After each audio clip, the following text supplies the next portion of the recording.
जय हिंद फ्रेंड्स, मैं बलराम सिंह आप सभी दोस्तों का अपने इस YouTube channel ignite peak academy में हार्दिक स्वागत एवं अभिनंदन करता हूं। आशा करता हूं कि आप सभी स्वस्थ व आनंद होंगे। कल हम लोगों ने क्लास 10th की मैथ का पहला चैप्टर शुरू किया था जिसका नाम था वास्तविक संख्याएं, और उसमें हम लोगों ने एक्सरसाइज 1.1 की क्वेश्चन नंबर 1 से लेकर के 10 तक क्वेश्चन सॉल्व किए थे।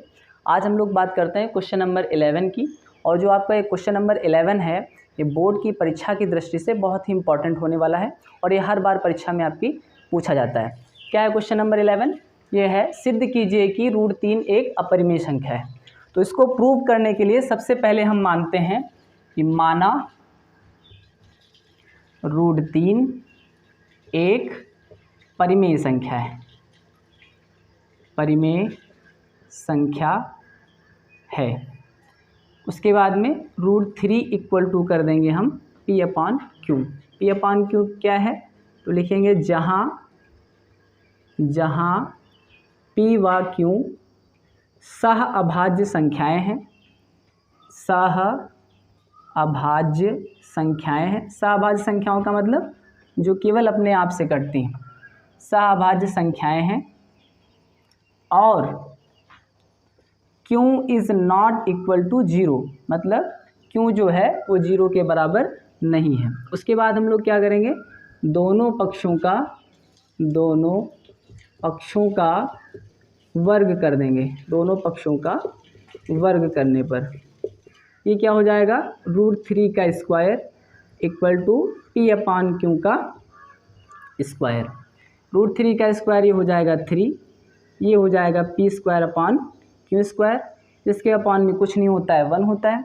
क्रॉस मल्टीप्लाई करेंगे, 3Q² इक्वल टू 1 का मल्टीप्लाई P² से होगा P², फिर ये आएगा Q² इक्वल टू P²/3। हम लोग लिखेंगे चूँकि जो P² है, P² संख्या 3 से विभाजित हो रहा है, संख्या 3 से विभाजित हो रहा है, इसलिए जो P है वो भी संख्या 3 से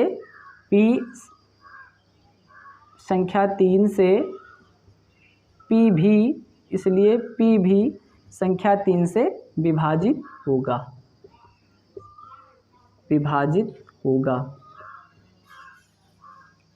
इसे हम मान लेंगे इक्वेशन नंबर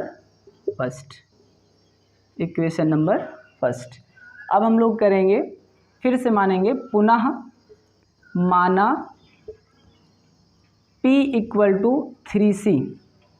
अब जो P का यह मान है, P का यह मान समीकरण 1 में रखने पर तो ये क्या हो जाएगा, ये हो जाएगा Q² इक्वल टू P के स्थान पे रखना 3C का स्क्वायर अपॉन 3। ये हो जाएगा Q² इक्वल टू 3 3 जा 9C² अपॉन 3, 3 3 जा 9, 3 3 जा 9। Q² इक्वल टू ये हो जाएगा 3C²। इसके बाद में Q² अपॉन ये 3 इसके अपॉन में चला आएगा इक्वल टू C²। अब हम लोग लिखेंगे चूँकि जो Q² है, Q² संख्या 3 से विभाजित हो रहा है, इसलिए जो Q है, Q भी संख्या 3 से विभाजित होगा, Q भी संख्या 3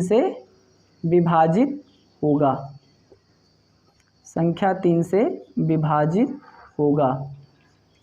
अब यहाँ पे हम लोगों को Q और P के लिए एक उभयनिष्ठ गुणनखंड मिल रहा है, अतः P तथा Q का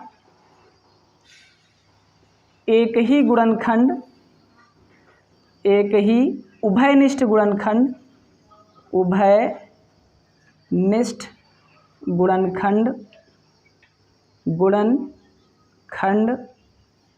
3 है। इसलिए हमारी कल्पना गलत है, हमारी कल्पना गलत है, हमारी कल्पना गलत है। और √3 एक अपरिमेय संख्या है। √3 एक अपरिमेय संख्या है। इस तरीके से आपका ये √3 प्रूव हो जाता है। इसमें सबसे पहले आपको मानना होता है उसका उल्टा। अगर सिद्ध करना है कि अपरिमेय संख्या है तो आपको मानना है कि ये परिमेय संख्या है। अब आप लोग इसको नोट कर लीजिए। फिर हम लोग बात करते हैं क्वेश्चन नंबर 12 की। तो हम लोग बात करते हैं क्वेश्चन नंबर 12 की। क्वेश्चन नंबर 12 है संख्या 20,570 का अभाज्य गुणनखंड ज्ञात कीजिए। अब इसका अभाज्य गुणनखंड ज्ञात करेंगे। 20,570 2 से काटेंगे सबसे पहले इसको। 2 एकम 2, 2 दूना 4, 2 अठी 16, 2 पंची 10। फिर अब इसको 5 से काट देंगे तो 5 दूना 10, 2 संख्याएं उतारनी तो बीच में 0 बढ़ाएंगे। 5 पच्चे 25, 3 बचेगा, 5 सत्ते 35। अब इसको काटेंगे हम लोग 11 से तो 11 एकम 11, 9 बचेगा, 95 हो गया। 11 अठे 88, अब बचेगा कितना 88, 7 बचेगा, 77 हो गया। 11 सत्ते 77। फिर से इसको एक बार 11 से काटेंगे। 11 एकम 11 और 11 सत्ते 77। फिर इसको अब 17 से काट देंगे। 17 एकम 17। यानी जो 20,570 है, 20,570 का अभाज्य गुणनखंड ये हो जाएगा 2 × 5 × 11 का स्क्वायर × 17। यही इसका आंसर हो जाएगा। अब आप लोग इसको नोट कर लीजिए। अब हम लोग बात करते हैं क्वेश्चन नंबर 13 की। क्वेश्चन नंबर 13 ये एक आकृति दी रहती है और इस आकृति को देख करके आपको x, y और z के मान निकालने होते हैं। कैसे निकलता है ये? तो इसमें जो सेंटर का पार्ट होता है, सेंटर की आकृति होती है, उसका जो मल्टीप्लाई होता है ब्रांचों का, वो उसका आंसर होता है। क्वेश्चन नोट करते हैं फिर आप लोगों को समझ में आएगा। 13 नंबर क्या है कि नीचे दी गई आकृति में, नीचे दी गई आकृति में x, y तथा z के मान ज्ञात कीजिए। z के मान ज्ञात कीजिए। देखो इसका क्या बना हुआ है, ग्राफ कैसे बना हुआ है, x, फिर उसके बाद में इससे 2 ब्रांचेज निकली हुई हैं और वो हैं, एक में है 14 और एक में है y। फिर उसके बाद में 14 से 2 ब्रांचेज निकली हुई हैं, एक है z और दूसरा है 7। फिर y से 2 ब्रांचेज निकली हैं, एक है 3 और एक है 5। एक है 3 और एक है 5। अब इसको हम लोग हल करते हैं और इसके लिए एक दूसरा हम लोग ब्रांच बनाते हैं, जिसको हम फिल कर देते हैं, x की जगह पे रखते हैं। अभी आगे फिल करेंगे इसको। ये हो गया आपका 14 और ये हो गया आपका y, जिसको हम लोग ब्लैंक रखेंगे। अभी यहाँ पे z को ब्लैंक रखेंगे। यहाँ पे 7 है, यहाँ पे 5 है और यहाँ पे 3 है। तो जो सेंटर वाला पार्ट होता है आपकी इस ब्रांच का, वो दोनों ब्रांचों के मल्टीप्लाई के बराबर होता है। मतलब जो आपका यहाँ पे y है, ये 3 5 जा 15 हो जाएगा, यानी y क्या हो जाएगा 15। तो हम यहाँ पे लिख देंगे y = 15। अब 15 आ गया। अब जो ये x का पार्ट है जो हमने यहाँ पे ब्लैंक रखा है, ये इन दोनों संख्याओं का मल्टीप्लाई हो जाएगा, यानी 15 और 14 का मल्टीप्लाई आपका x कहलाएगा। तो x क्या हो जाएगा, तो 15 चौको 60 और 15 एकम 15, 15 6 21। मतलब जो x आ गया आपका वो आ गया 210। अब हम लोग आते हैं z पे। तो यहाँ पे देखना है आपको कि जैसे दोनों ब्रांचेस का मल्टीप्लाई उसका सेंटर वाला पार्ट होता है, उसका मेन पार्ट होता है, वैसे अगर उसकी एक ब्रांच नहीं दी जाएगी तो आपको सेंटर वाले पार्ट को भाग दे करके निकालना है। जैसे 7 2 जा 14, यानी 7 को 14 से डिवाइड करेंगे तो आ जाएगा यहाँ पे 2, यानी z क्या आ जाएगा 2। तो लिखेंगे z इक्वल टू 2। सिंपल सी बात, आपको इसमें ये समझना है कि जो मेन पार्ट होता है, जो सेंटर का पार्ट होता है, जिससे दो ब्रांचेस निकली होती हैं, उन ब्रांचेस का मल्टीप्लाई उसका सेंटर का पार्ट होता है। जैसे x है तो सबसे पहले 14 और y का मल्टीप्लाई x होगा। तो x को निकालने के लिए आपको सबसे पहले y का मान पता होना चाहिए। y कैसे निकलेगा, तो y निकलेगा 5 और 3 के मल्टीप्लाई से। 5 3 जा 15, y कितना आ गया 15 आ गया। अब जब 15 आ जाएगा तो 15 और 14 का मल्टीप्लाई x कहलाएगा, वो आ गया 210। फिर जो z है वो एक ब्रांच है, उसका सेंटर पार्ट दिया गया है और उसकी एक ब्रांच दी गई है, तो सेंटर पार्ट को उसकी एक ब्रांच से भाग देंगे और उसकी दूसरी ब्रांच यानी z का मान निकल आएगा। अब आप लोग इसको नोट कर लीजिए। तो अब हम लोग बात करते हैं क्वेश्चन नंबर 14 की। क्वेश्चन नंबर 14 क्या है, सिद्ध कीजिए कि 2 माइनस रूट 3 एक अपरिमेय संख्या है। इसको करने के लिए सबसे पहले आपको मानना है कि 2 माइनस रूट 3 है, ये एक परिमेय संख्या है। तो माना 2 माइनस रूट 3 एक परिमेय संख्या है। अब ये किसके बराबर हो जाएगा, ये P अपॉन Q के बराबर हो जाएगा। और P और Q क्या है, तो लिखेंगे यहाँ पे हम, जहाँ P व Q एक सह अभाज्य संख्या है। क्या है, एक सह अभाज्य संख्या है और जो Q है वो 0 के बराबर नहीं होना चाहिए। फिर इसके बाद में दो जो P अपॉन Q है इसको हम इक्वल टू की दूसरी साइड में ले जाएंगे तो ये माइनस का हो जाएगा, और जो माइनस का रूट 3 है इसको इधर लाएंगे तो ये प्लस का हो जाएगा। जिसके अपॉन में कुछ नहीं होता है 1 होता है। एलसीएम लेंगे तो आएगा Q का 2 से मल्टीप्लाई हो जाएगा 2Q, माइनस 1 का P से होगा तो P हो जाएगा इक्वल टू रूट में -3। अब जो आपकी ये संख्या है 2Q minus P upon Q, ये एक परिमेय संख्या है क्योंकि इसमें एक अंश और हर दोनों विद्यमान है।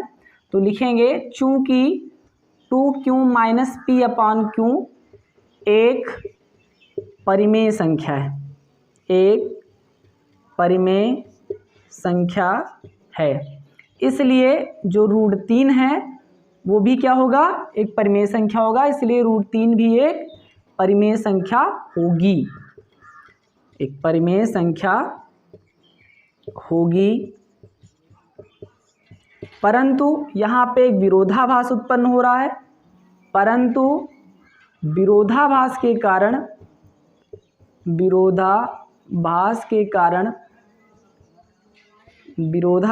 कारण जो आपकी संख्या 2 माइनस रूट 3 है ये पूरी क्या हो जाएगी, एक अपरिमेय संख्या हो जाएगी। विरोधाभास के कारण 2 माइनस रूट 3 एक अपरिमेय संख्या होगी, एक अपरिमेय संख्या होगी। ये आपका प्रूव हो गया, इसको अब आप लोग नोट कर सकते हैं। अब हम लोग बात करेंगे क्वेश्चन नंबर 15 की। क्वेश्चन नंबर 15 क्या है, ये है कि सिद्ध कीजिए रूट 5 प्लस रूट 3 एक अपरिमेय संख्या है। इसको भी ठीक इसी तरीके से करेंगे, इसमें दोनों संख्याएं आपकी रूट में दी गई हैं। तो सबसे पहले हम दोनों पक्षों का वर्ग करेंगे। क्वेश्चन नंबर 15 क्या है, सिद्ध कीजिए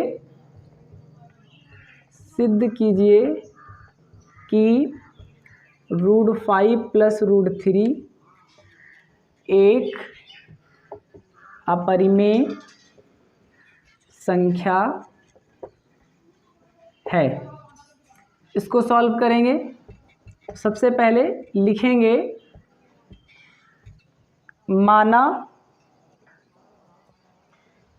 माना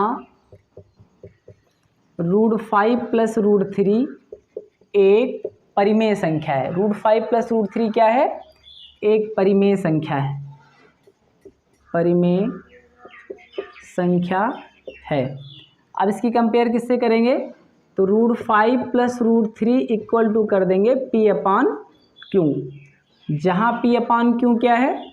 जहाँ P व Q एक सहअभाज्य संख्या है। क्या है? एक सहअभाज्य संख्या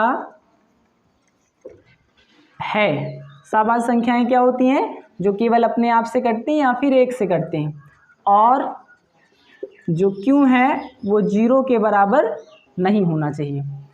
अब हम लोग करेंगे इसमें दोनों पक्षों का वर्ग।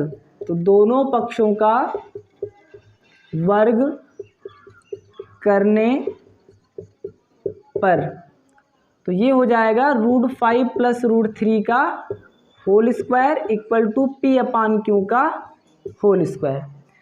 अब इसमें एक फार्मूला बन जाएगा a + b का होल स्क्वायर। क्या होता है?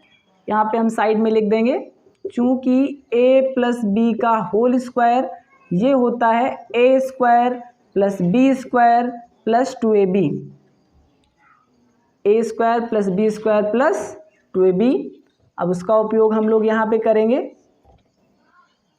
तो ये हो जाएगा रूट में 5 का स्क्वायर यानी a², रूट में 3 का स्क्वायर यानी b² + 2a का मतलब रूट में 5 और b का मतलब रूट में 3 इक्वल टू P/Q का होल स्क्वायर यानी P²/Q²। अब ये क्या हो जाएगा? रूट में 5 का स्क्वायर मतलब 5, रूट में 3 का स्क्वायर ये 3 हो जाएगा, + 2 रूट में 5 और रूट में 3 का मल्टीप्लाई हो जाएगा रूट में 15 इक्वल टू P²/Q²। अब ये हो जाएगा 5 में 3 जोड़ देंगे 8 + 2 रूट 15 बराबर P²/Q²। अब जो 8 है इसको इक्वल टू दूसरी साइड में लाना है, तो ये माइनस का हो जाएगा, तो ये बचेगा 2 root 15 equal to P²/Q² minus का 8, P²/Q² माइनस का 8, Q² इस तरीके से लिख देंगे। अब उसके बाद में क्या होगा? अब इसके बाद में ये बचा आपका 2 रूट में 15 बराबर P²/Q² माइनस का 8, जिसके अपान में कुछ नहीं होता 1 मान लेते हैं। तो ये हो जाएगा 2 रूट 15 बराबर एलसीएम लेंगे इसका, तो ये आएगा Q², ये हो जाएगा P² माइनस का 8Q²। अब जो 2 है वो गुणे में है, लेकिन जब इक्वल टू की दूसरी साइड में आएगा तो ये अपान में चला जाएगा, डिवीज़न में चला जाएगा, तो ये आएगा रूट में 15 equal to P² minus 8Q² / 2Q², 8Q² / 2Q²।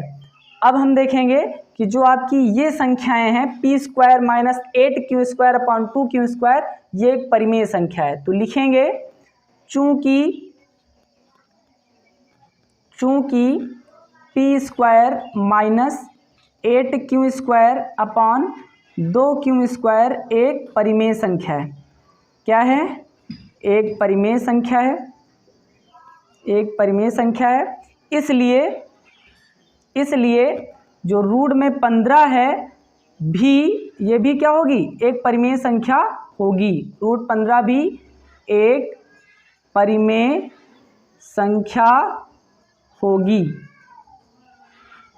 लेकिन यहाँ पे एक विरोधाभास उत्पन्न हो रहा है, जिसके कारण ये आपकी पूरी संख्या क्या हो जाएगी? एक अपरिमेय संख्या हो जाएगी। तो इसके बाद में हम लिखेंगे परंतु, यहाँ लिखे दे रहे हैं, परंतु विरोधाभास के कारण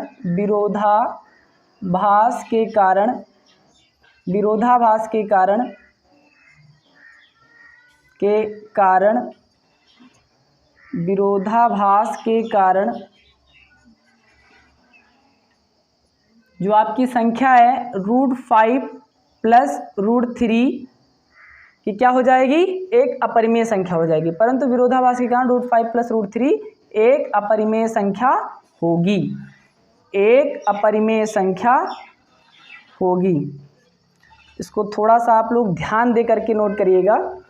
पहले आप लोगों को इधर तक नोट करना है, फिर यहाँ पे आएंगे, फिर एक छोटी सी बात, विरोधाभास के कारण ये जो आपकी संख्या है वो एक अपरिमेय संख्या हो जाएगी। अब आप लोग इसको नोट कर लीजिए, ध्यान से नोट करिएगा। फिर उसके बाद में हम लोग आते हैं क्वेश्चन नंबर 16, जो कि अब आ गया दीर्घ उत्तरीय प्रश्न। हमने इसमें अति लघु उत्तरीय प्रश्न जाना, लघु उत्तरीय प्रश्न जाना, अब हम लोग पढ़ेंगे दीर्घ उत्तरीय प्रश्न। दीर्घ उत्तरीय प्रश्न देखते हैं।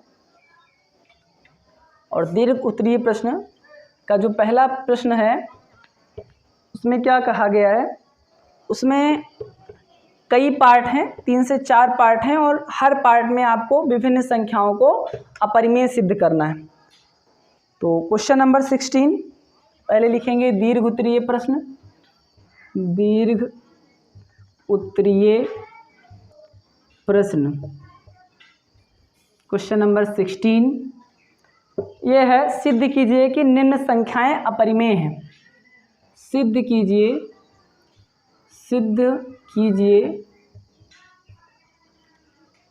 कि निम्न संख्याएं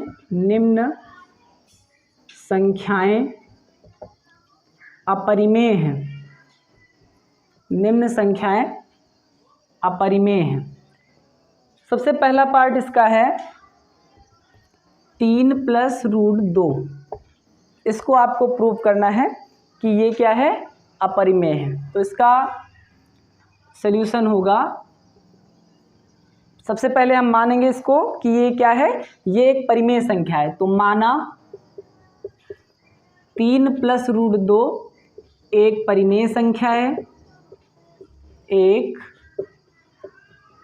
परिमेय संख्या है।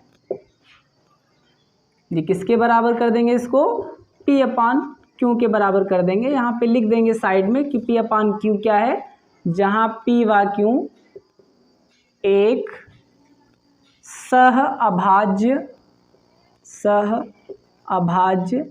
संख्या है, और जो Q है आपका वो 0 के बराबर नहीं होना चाहिए।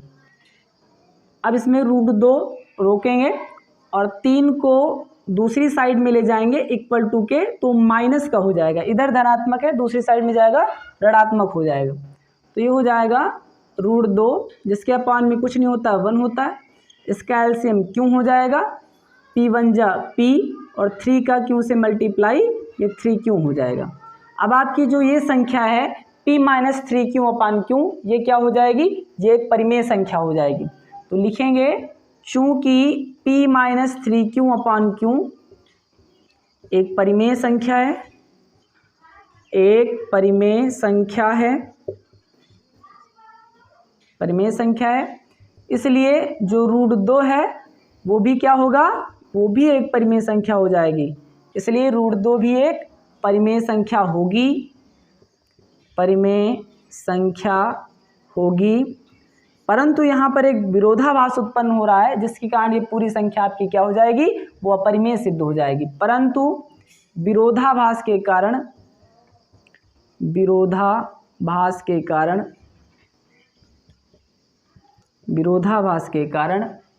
3 + √2 एक अपरिमेय संख्या होगी। 3 + √2 क्या हो जाएगी, अपरिमेय प्रूव हो जाएगी इस तरीके से। अब आप लोग इसको नोट कर लीजिए। फिर अब हम लोग आते हैं कि 16 का जो दूसरा पार्ट है वो क्या है।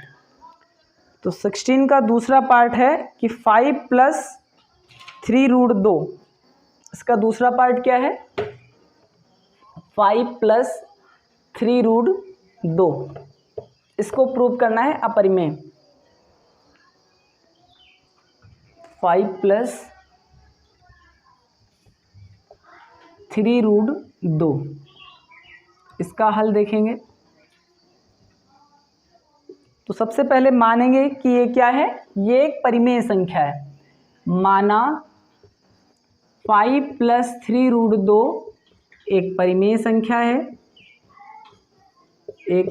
संख्या है, अब इसकी जो कंपेयर है वो किससे कर देना है, अब इसकी कंपेयर कर देना पी अपान क्यू से। पी अपान क्यू क्या है? एक सहभाज्य संख्या। आप पी अपान क्यू के स्थान पे ए और बी भी ले सकते हैं, एम एन भी ले सकते हैं, एक्स वाई कुछ भी संख्या ले सकते हैं। तो जहां पी व क्यू क्या है? एक सह अभाज्य संख्या है, एक सह अभाज्य संख्या है, और जो क्यू है वो 0 के बराबर नहीं होना चाहिए। फिर इसके बाद में क्या करेंगे? 3√2 ऐसे रहेगा P अपॉन क्यू, और ये जो 5 है ये इक्वल टू के दूसरी साइड में आएगा तो ये माइनस का हो जाएगा। कैसा हो जाएगा? माइनस हो जाएगा। अब जिसके अपॉन में कुछ नहीं होता है 1 मानते हैं, तो ये हो जाएगा 3√2 इक्वल टू एलसीएम इसका क्यू हो जाएगा, 1 का P से मल्टीप्लाई P हो जाएगा, माइनस का क्यू का 5 से, तो 5 क्यू हो जाएगा। अब जो आपका ये 3 है ये मल्टीप्लाई में है, ये इक्वल टू के दूसरी साइड में आएगा तो ये डिवाइड में आ जाएगा, यानी ये हो जाएगा √2 equal to P minus 5Q upon 3Q। अब जो आपकी ये संख्या है P minus 5Q upon 3Q, ये क्या है? ये एक परिमेय संख्या है। क्यों? क्योंकि इसमें अंश और हर दोनों हैं, नॉमिनेटर और डिनोमिनेटर दोनों हैं। तो लिखेंगे चूंकि P minus 5Q upon 3Q एक परिमेय संख्या है। क्या है? एक परिमेय संख्या है, इसलिए जो √2 है वो भी क्या हो जाएगा? इसलिए √2 भी एक परिमेय संख्या होगी, परिमेय संख्या होगी। परंतु यहाँ पर एक विरोधाभास उत्पन्न हो रहा है, परंतु इधर नोट किए दे रहे हैं, परंतु विरोधाभास के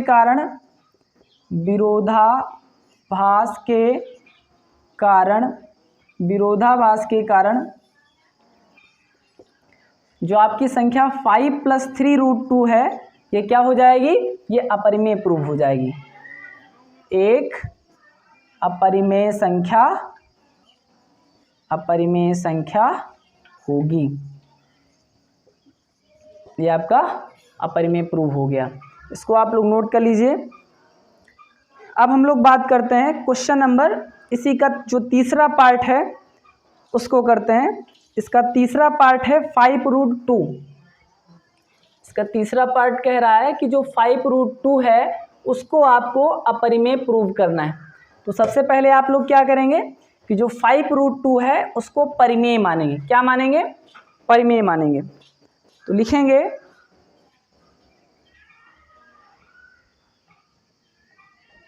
तीसरा पार्ट 5√2, तो माना 5√2 क्या है? एक परिमेय संख्या है।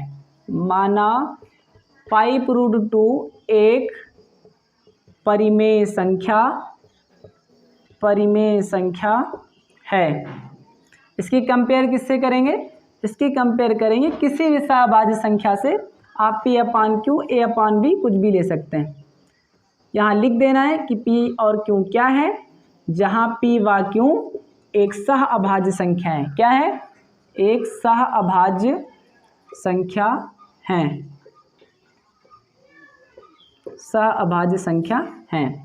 और जो Q है वो 0 के बराबर नहीं होना चाहिए। Q is not equal to 0।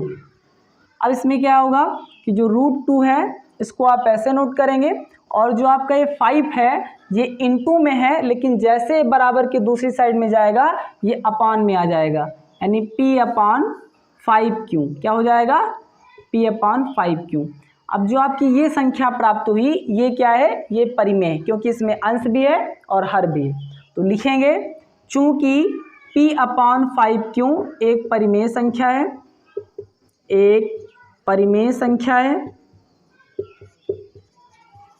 एक परिमेय संख्या है, इसलिए जो √2 है वो भी क्या होगा? एक परिमेय संख्या होगा। √2 भी एक परिमेय संख्या होगी, परिमेय संख्या होगी, परंतु विरोधाभास के कारण विरोधाभास के कारण जो 5√2 है ये क्या हो जाएगा, अपरिमेय प्रूव हो जाएगा। परंतु विरोधाभास के कारण 5√2 एक अपरिमेय संख्या होगी, एक अपरिमेय संख्या होगी। ये भी अपरिमेय प्रूव हो गया। अब आप लोग इसको नोट कर सकते हैं। अब हम लोग बात करेंगे इसके चौथे पार्ट के बारे में। इसका चौथा पार्ट क्या है, ये है 4-√3। ये है 4-√3। उसको भी सॉल्व करते हैं। 4-√3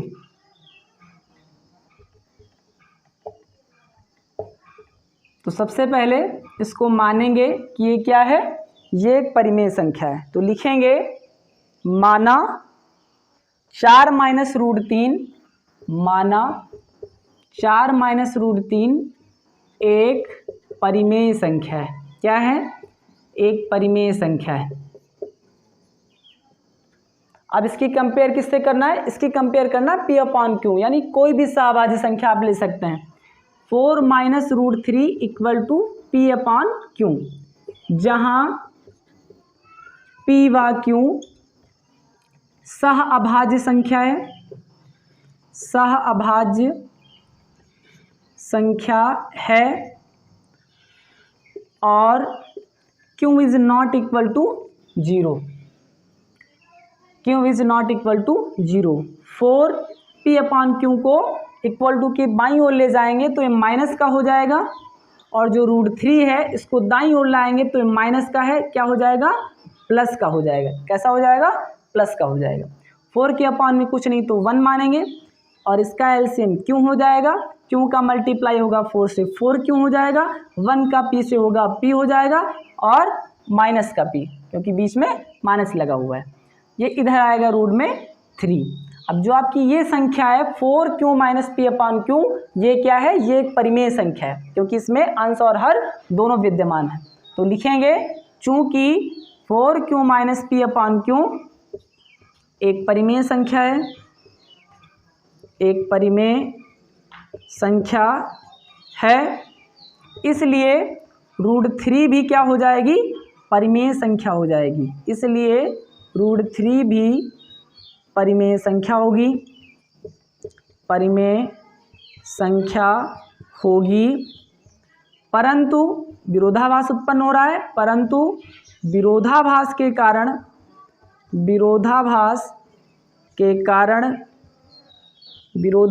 कारण आपकी जो पूरी संख्या है 4-√3 एक अपरिमेय संख्या होगी, एक अपरिमेय संख्या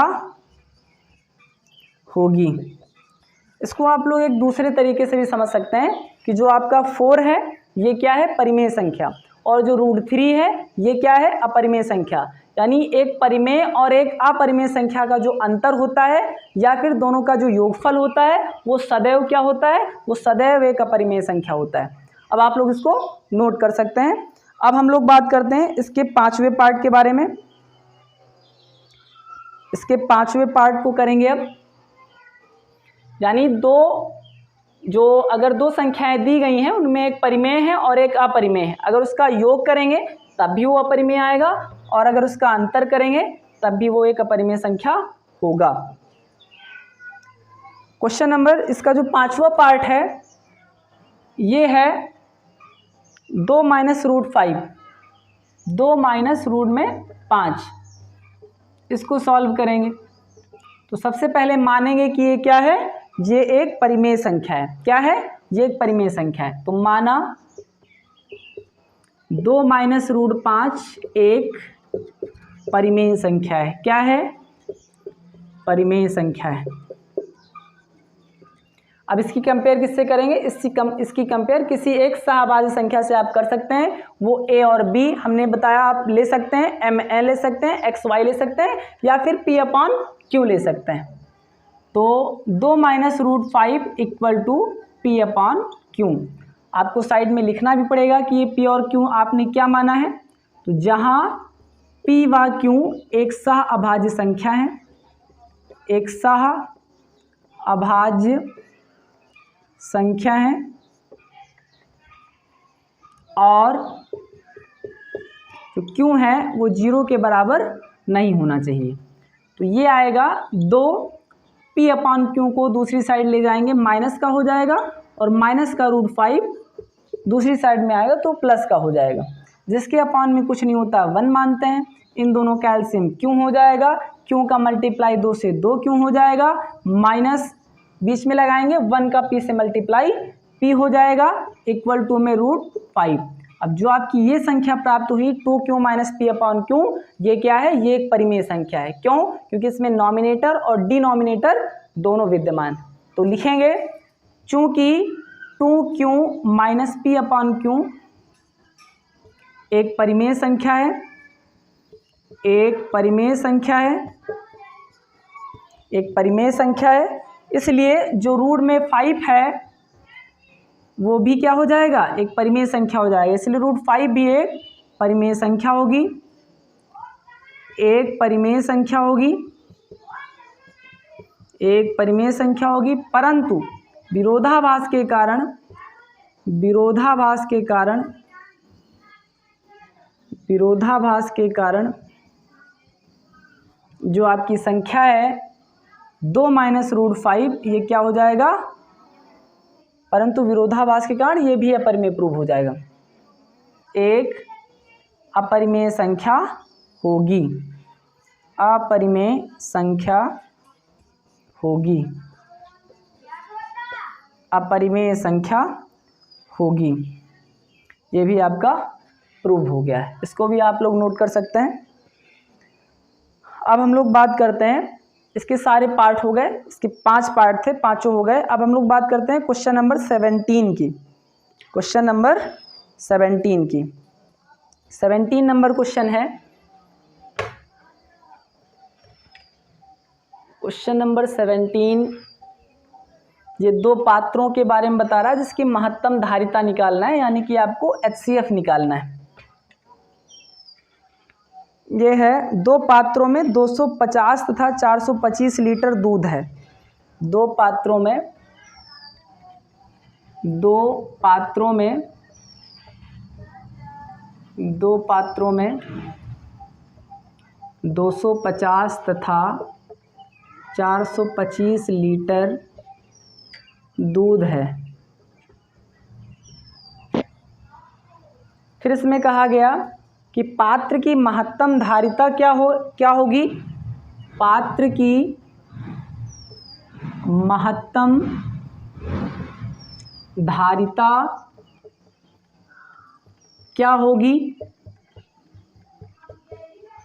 महत्तम धारिता क्या होगी, जो दोनों पात्रों के दूध को पूर्णतः नाप सकती है, जो दोनों पात्रों के दूध को पूर्णतया नाप सकती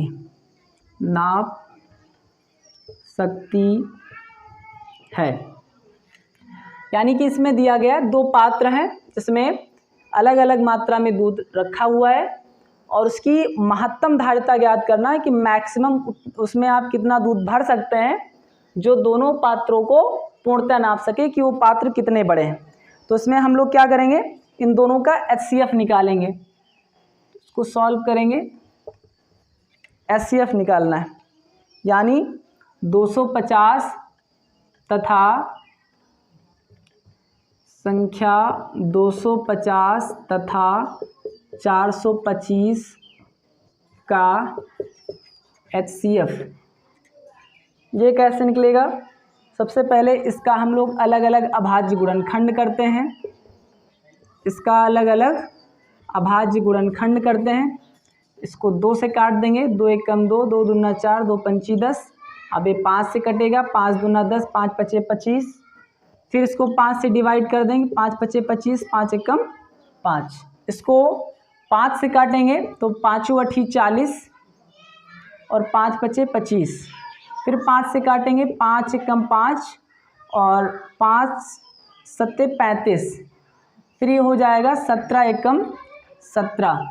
अब इसको हम लिखेंगे कि 250 का अभाज्य गुणनखंड, 250 का अभाज्य गुणनखंड ये हो जाएगा 2 गुणे 5 की पावर 3, 3 बार 5 है तो 5 की पावर 3 कर देंगे। फिर जो 425 है, 425 का अभाज्य गुणनखंड ये क्या हो जाएगा, ये हो जाएगा 17, या आप लिख सकते हैं इसको 5 स्क्वायर गुणे 17। अब HCF आपको निकालना है, यानी महत्तम धारिता ब्रैकेट में आप लिख सकते हैं HCF। ये क्या हो जाएगा, ये हो जाएगा जो आपको उभयनिष्ठ मिलता है, तो इसमें उभयनिष्ठ मिल रहा है 5 की पावर 2, जिसका मतलब है 25, यानी इसकी महत्तम धारिता क्या हो जाएगी, 25 लीटर हो जाएगी। कितनी हो जाएगी, 25 लीटर हो जाएगी। इसको आप नोट कर लीजिए। अब हम लोग बात करते हैं क्वेश्चन नंबर 18 के बारे में, जो आपकी एक्सरसाइज का ये अंतिम है। इसके बाद में हम लोग आ जाएंगे 1.2 पे। क्वेश्चन नंबर 18,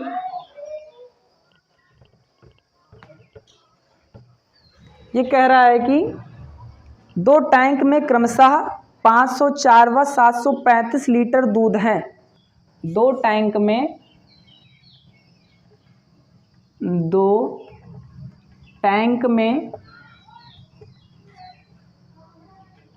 504 क्रमशः 504 व 735 लीटर दूध है। 735 लीटर दूध है।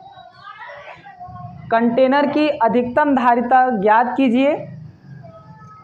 कंटेनर की अधिकतम धारिता ज्ञात कीजिए।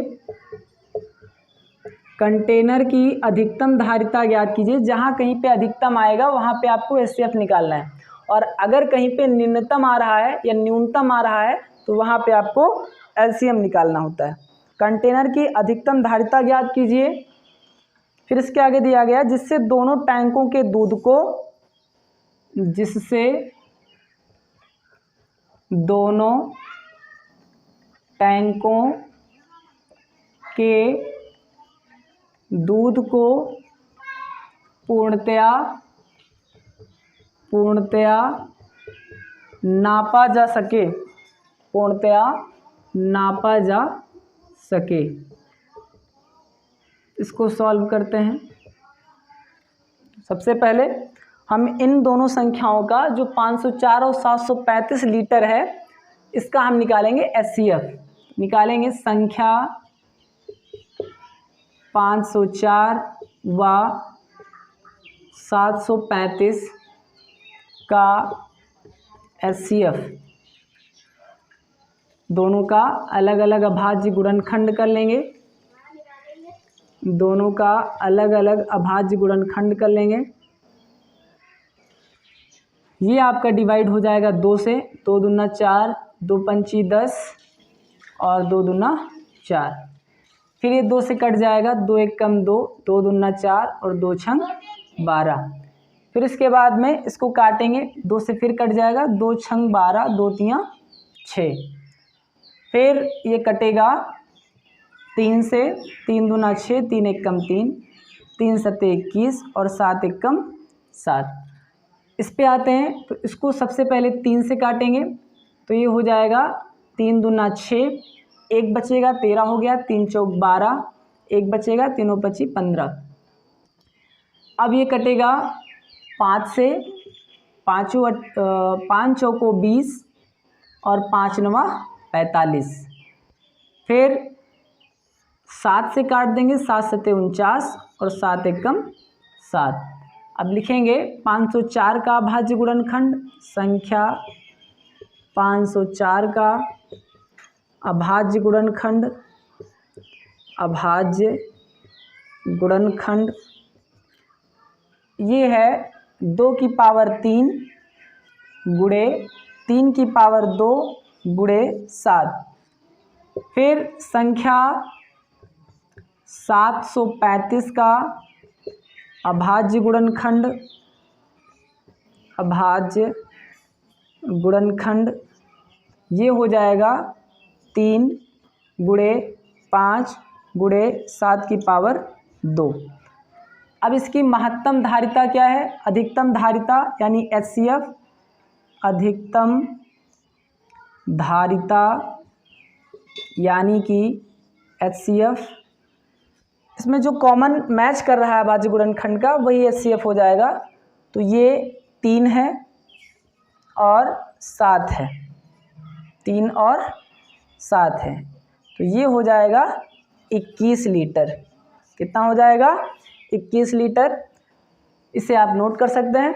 इस तरीके से आपका एक्सरसाइज 1.1 कंप्लीट हुआ। तो इस प्रकार आपकी एक्सरसाइज 1.1 कंप्लीट होती है। इसके आगे की एक्सरसाइज अगले लेक्चर में। तो कैसा लगा आज का वीडियो, आशा करते हैं अच्छा लगा होगा। अगर आपका कोई भी डाउट हो तो आप कमेंट सेक्शन में कमेंट कर सकते हैं। तब तक के लिए पढ़ते रहिए। Thank you. जय हिंद, जय भारत।